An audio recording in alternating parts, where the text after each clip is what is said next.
When you pull to the right, that's a down bow. And when you pull to the left, that's an up bow.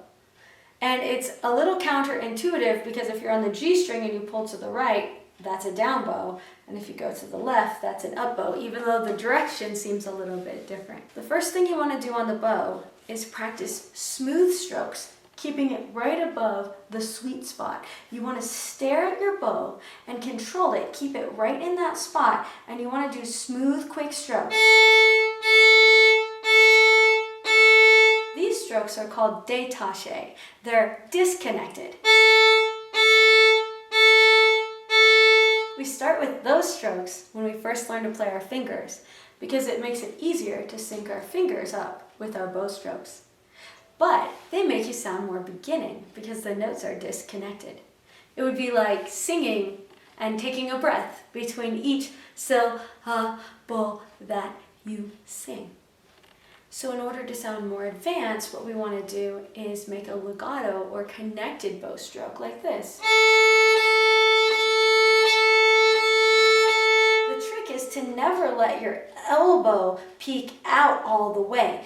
Keep it going, and as you get towards the end of the stroke, come back up.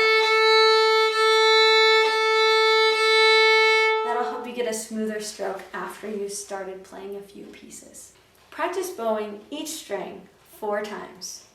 1, 2, ready, E. Lift your wrist and elbow up together to the A string. Lift your elbow and wrist up together to the D string. And all the way to the G. Be careful that you aren't too low on the E or too high on the G. You want to just barely get off of the next string. Most people hit double strings on D or A. Anytime you have an issue or a technique mistake, you just want to slow down and practice whatever the issue is all by itself a few times. So if you're having a hard time playing the D and A separate, you can practice just those 2 strings by setting your bow just on the A, moving it to hit the D and A both, and then just the D. Back to both, only A, and then try bowing the A.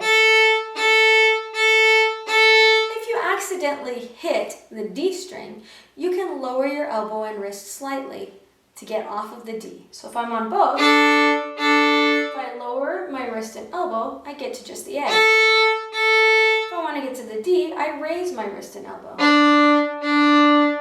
And you can practice bowing between the A